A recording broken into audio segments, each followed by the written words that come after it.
Eurosceptics always opposed the single EU foreign policy, until there was one. The clouding of our view of recent events in Ukraine, and the useful picking an external them to define an internal us, has debilitated national thought as much as the Eurosceptic movement.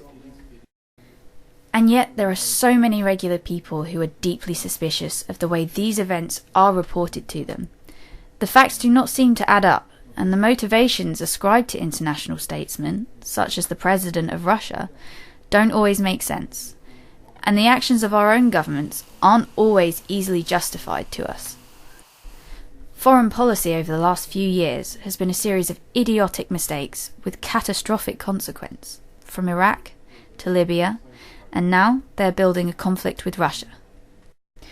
Our own desire, and, we believe, British national interest is in peace. So we sent 2 of our people to Donetsk to see how things are, to talk to some people in order to see what foundations peace could be built upon. This film is a conversation between Alexander Koffmann, Foreign Minister of the Donetsk People's Republic, and our own Robert Oulds, Director of the Bruges Group, and David Wilkinson. Mr. Koffmann, good evening. What has been the impact of the war on the peoples of Donetsk? Is the war continuing? Has it escalated? Ukrainians did not adhere to the terms of the Minsk agreement. Because of this, the amount of artillery fire, we've decided to return our weaponry to their positions.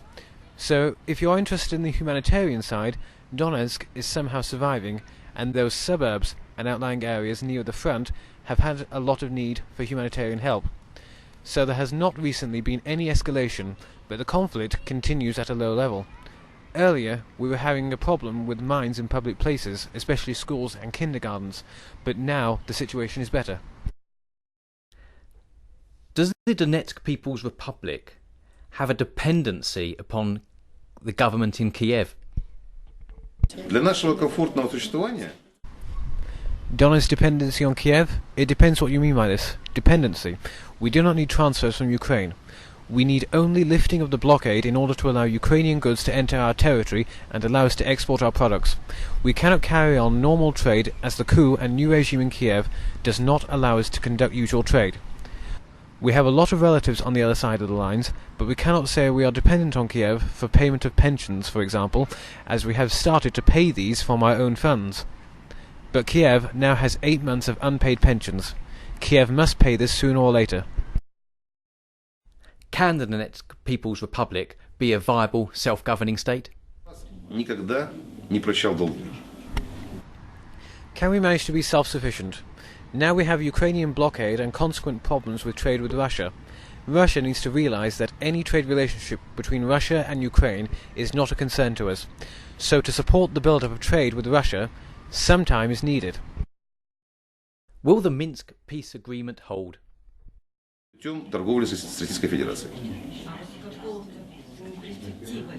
The Defence Minister of Ukraine has stated a 4th wave of mobilization has begun.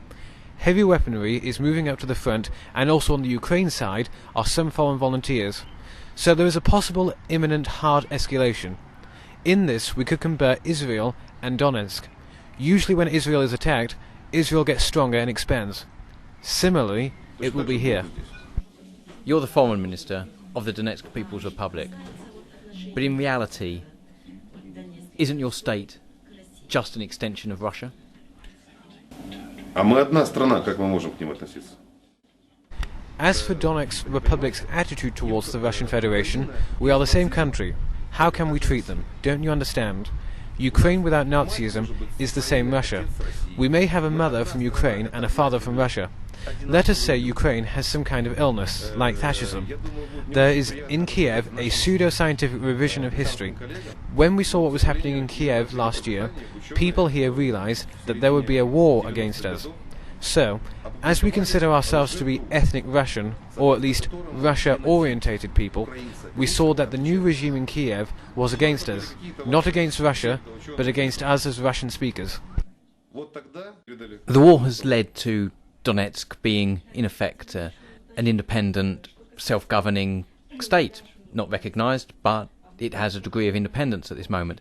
Is your state purely just for Russians? In Donetsk, we make no differentiation between nationalities present. People are equal, so every support can be provided, and all people have access to the humanitarian help that is coming, no matter if they are Russian, Belarusian, Ukrainian, Vietnamese, Jewish, or what. Do you envisage any opportunities for the Donetsk People's Republic to rejoin the government of Ukraine and be part of Ukraine once again under Kiev? Is there opportunity to rejoin Kiev, Ukraine? If Kiev attacks us again, our army would not stop. So more likely that Kiev would be part of our territory.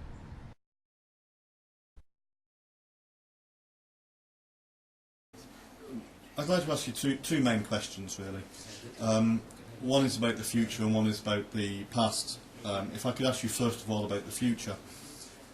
It seems to me that there are logically three different possibilities for the future. One is to create a fully fledged independent state that is internationally recognised and goes on to a normal future. Another option would be to be absorbed into the Russian Federation, and another option would be that there would be some change of government in Kiev which would make some kind of new kind of federation possible. Which of those three are in any way at all acceptable? Я не хочу быть пророком, Давид, поэтому я скажу, какой вариант.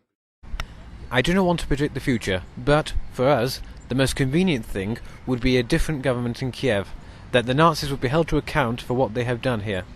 The British should know something about Nazis. They should be brought to justice. You see these Nazi signs in Kiev. We hope UK would open up a second front after some delays. Второй вариант – это независимое существование. Only when Ukraine will be released from the Nazis, you can talk about either entirely joining to the Russian Federation or related and friendly collaboration and existence together as close as possible. The second option is independence for Donetsk and Luhansk republics, but in their full former borders. It is not interested so much in this as we can be profitable and viable, but it is not such a good option for citizens, because citizens of unrecognized republics cannot live in a good way. For example, they cannot go abroad. That is why it is a bad option for us. The third variant, to join Russia, is a bad option for Russia.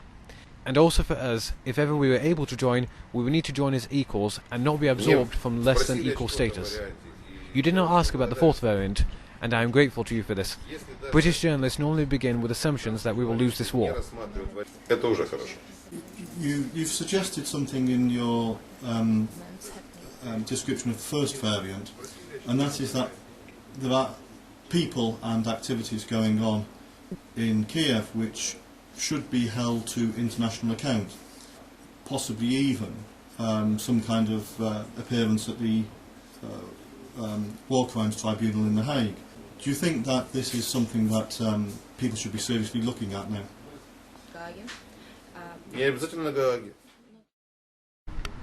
Probably yes, but maybe a Slavonic tribunal. Maybe here in Donetsk. But some kind of international. It is a matter of where it would take place. The European Union lost forever the opportunity to judge our conflict because of so many lies, provocations, supplies, and support to our enemies. So at the moment, the EU has a completely opposed point of view and has its own objectives. Considering the EU, our citizens react very strongly against it. Because of its policies and actions, the EU politicians have to live with consequences. This brings me on to my second question, and this is about the past. Some people say that this conflict was inevitable. It could well be that it wasn't inevitable at all, that it could have been that there would have been a different government in Kiev who would have managed things in a more respectable and responsible way. The old Ukraine may have evolved into a happier federation which respected all of its citizens. It's possible. What I'd like to ask is whether or not you feel that the European Union behaviour before the Euromaidan revolution and even subsequent to that, has been irresponsible or even deliberately harmful? Do you feel that had the European Union not acted the way it did, that this conflict may never have happened? Сложный вопрос. На мой взгляд, It is a difficult question. This war brings too much profit to the USA and EU for it not to happen. We can speculate who is really in charge, Yanukovych or nowadays Nazis. Everyone participated in this course of events. Дэвид, до последнего, нас уже убивали. David, till the last moments, until they began to kill us, we asked for a referendum on opportunity to have a federal structure within Ukraine. But when events occurred in Odessa, when more than 200 people died, with more than 40 in Mariupol, and in the police department when the bombing of Slovensk began, they started this war with batons, but soon began the use of heavy artillery against us. Since then, many more have died. You have heard the proverb that an army can shoot once on its own citizens, and the next shot will be against a new nation. So after the use of artillery, the new nations of Donetsk and Luhansk were inevitable. In response to speculation about EU motivations, I would like to ask you which countries suffered the most economically, I emphasize economically, in the Second World War. Экономически, я подчеркиваю. Пострадала в результате Второй мировой войны. Stalin famously said that the British contribution had been time, the American contribution had been money, and the Russian contribution had been blood. But I think that Britain paid most of all. Помимо времени, Англия потеряла в результате Второй мировой войны впоследствии. Along with time, Britain lost its colonies, its navy, the prime position in the world, and an empire on which the sun never set. Britain turned into the usual European country. Now it happens again. When EU begins to rise and go away from the USA, destabilization appeared here. But it will cause some consequences to Europe. Look at the sanctions the EU imposes on Russia. They are emotional. They will have bad consequences for Europe. Europe will suffer and destroy itself by fighting Russia, as has happened before. There will be suffering. There will be suffering of money, not just time. USA will wage economic war against Russia, but with your resources, and European Union resources. You know the proverb of the farmer who must knock in a nail. If he keeps hold of the nail with his fingers, he may knock the nail in, but he will squash his fingers. I think you have heard about technological cycles. Now it's the 6th technological cycle. Please pay attention that in every technological cycle, USA started the conflict where Europe and Russia were thrown back. It was when the USSR collapsed, the war in Afghanistan, the Second World War, always Russia and Europe were behind USA. According to our economist's opinion, for example Mr. Sergei Glasev, who I respect too much, it is now the 6th technological cycle, and USA tries to intercept it from Russia and Europe. По мнению наших экономистов, того же Глазьева, которого я очень уважаю как экономиста, many peoples in the Donbass region, in Donetsk region and Luhansk, do not accept the rule of Kiev. And when there was protests in, say for instance, Mariupol, which you referred to earlier, there were atrocities committed to reimpose the rule of the current regime in charge of Kiev. Is there a moral responsibility on the Donetsk People's Republic to expand its borders to, in a sense, liberate territory from the rule of Kiev and liberate those people that do not want to be dictated to by the current junta in charge in Kiev? Europe purely understands that Ukraine lies and continues to believe. What can I say about it? I've just told that story about the farmer. The finger will finish quicker than the nail. It is a false option that Ukrainian citizens control their territories. They do not want this war, and this is understandable. But after Kiev's actions, citizens of Ukraine hate the regime as much as we do. But since it has started, and if it resumes, it will be a full-scale war. Can be. These people refused from first days. It's not like territorial battalions, like Nazi, and like the Nazis are National Guard. As the National Army of Ukraine is hardly enthusiastic, this is the reason for our victory, and for this opportunity for peace. We show you our foreign volunteers. You have met Serbs, Germans, Chechens, Israelis, Yes, Russians from different countries, some Spanish and Italians. Ukraine does not show their foreign volunteers. Our volunteers are well known, but on the Ukrainian side they are mercenaries, for money, and this is why we are not shown. Graham Phillips, a British journalist working for Russia Today, does not carry a rifle, but tries to allow our side to be heard so that we can consider that he is fighting war with words. Where are you from in the UK? Which region?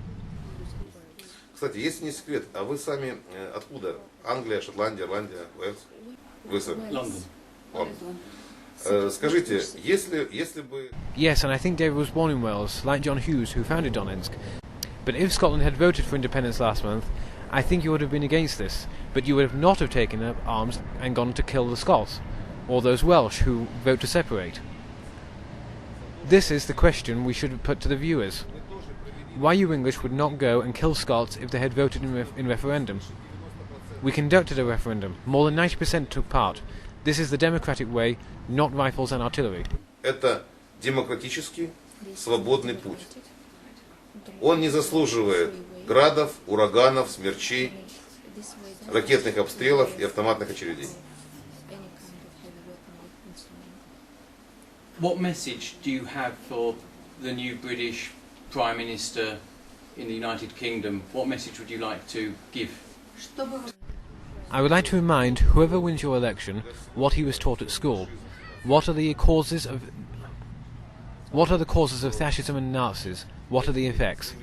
What is happening in Kiev is encouraging a revival of fascism in Europe, and he should do whatever he can to stop it. People of Ukraine and the army do not want this war. Only Nazis do. This war also helps revive Nazis in Europe. Britain should realise this. Like Churchill, open a second front, so as Britain sees today's problem, a revival of fascism in Europe, and should act now, and so not to see tragedy and loss. Britain lost 90% of its power in World War II, of an empire in World War II, repeated by making similar mistakes today. We do not want you to send tanks and rifles here, but just do not support the regime in Kiev. When the Austrian Freedom Party gained power in Austria, the EU had actions against the Austrian government, and now there is a far worse regime in Kiev, but there is no action from the EU. I wonder why. You might also look out for a film we made last May about the Euromaidan coup and events in Crimea, and the EU policy entitled Someone Had Blundered, with apostrophe D as in the poem. We also have a film on the problem of EU's Russia policy in summer 2015.